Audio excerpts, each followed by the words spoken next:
पूर्व मुख्यमंत्री चंपाई सोरेन ने नए चैप्टर के शुरुआत के साथ ही कोल्हान में तैयारी शुरू कर दी है। चंपाई सोरेन कोल्हान का दौरा कर रहे हैं। वहीं दूसरी तरफ अगर बात करें तो इस पूरे मामले को लेकर एनडीए के नेता कुछ भी बोलने से बच रहे हैं। हालांकि अगर बीजेपी प्रदेश अध्यक्ष बाबूलाल मरांडी की बात करें तो उन्होंने कहा है कि चंपाई सोरेन एक बड़े नेता हैं, कुछ भी निर्णय लेने में वो खुद सक्षम हैं।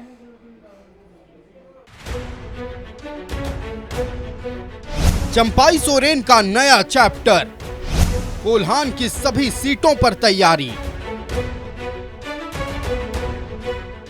नए अध्याय की शुरुआत के साथ चंपाई सोरेन ने कोल्हान की सभी सीटों पर तैयारी शुरू कर दी है। इसे लेकर चंपाई सोरेन ने कोल्हान का दौरा भी शुरू कर दिया है। हमने नया अध्याय में और यही सब शहीद स्थल से हम लोग प्रेरणा शक्ति हम लोग को मिल जाता है। दिल्ली से लौटने के बाद चंपाई सोरेन ने राजनीति से संन्यास लेने से इनकार कर दिया था। साथ ही नया संगठन बनाने या फिर किसी से दोस्ती करने का ऐलान किया था। इसी के बाद चंपाई ने अब कोल्हान का दौरा शुरू कर दिया है। बीजेपी ने कहा है कि चंपाई सीनियर नेता हैं, वो फैसला लेने में सक्षम हैं। उनका लंबी अनुभव है, इसलिए उनको स्वतंत्र रूप से उनको काम करने देना चाहिए। हमारी लेकिन सहानुभूति है उनके साथ, क्योंकि जिस प्रकार से एक आंदोलनकारी को हेमंत सोरेन जी जेल से निकलते ही उनको हटा दिया और खुद फिर से मुख्यमंत्री बन बैठे, लगता है उनके दिल में इतनी गहराइयों में इसको कहते हैं चोट है, दर्द है। टाइगर है और उनको शुभकामनाएं देता हूँ, बधाई देता हूँ। लोकतंत्र में किसी को भी दल बनाने का अधिकार है, लड़ने का अधिकार है। और चंपाईदा उन्होंने अगर घोषणा की है कि कोल्हान के सभी 14 सीटों पर हम लड़ेंगे, तो मेरी उनको शुभकामना है, लड़ें।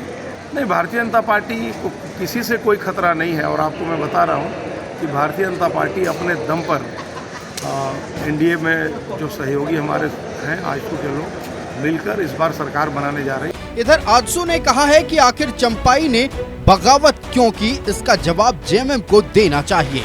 जबकि एलजेपी रामविलास ने कहा है कि अगर चंपाई उनकी पार्टी में आना चाहें तो उनका स्वागत है।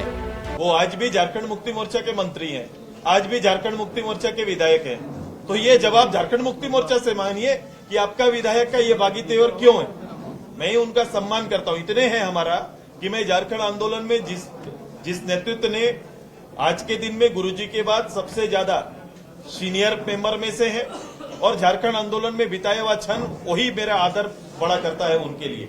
तो मैं इसीलिए एक छोटी बात हमारे राज्य के एक मंत्री साहब ने बोल दिया था, तो मैंने उनसे एक प्रश्न पूछ दिया था। मैं ऐसे नहीं बोलता हूं, मैं सम्मान करता हूं, चाहे कोई भी रहे, कोई दल में रहे, उनका योगदान है इस राज्य को बनाने में। बाकी राजनीतिक घटना, राजनीतिक कहानियां, कौन दल कहां क्या निर्णय लेंगे, वो अपनी उनकी समझ।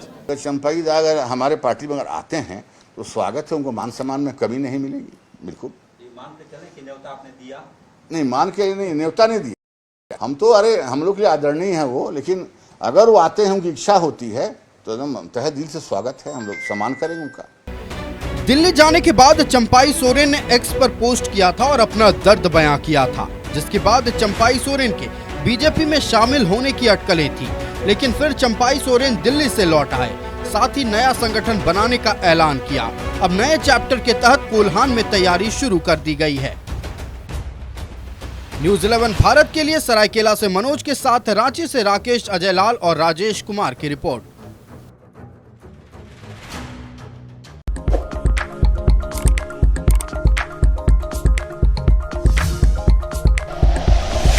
Like and share videos, subscribe करें हमारा चैनल और प्रेस करें बेल आइकॉन। न्यूज़ 11 भारत, सच है तो दिखेगा।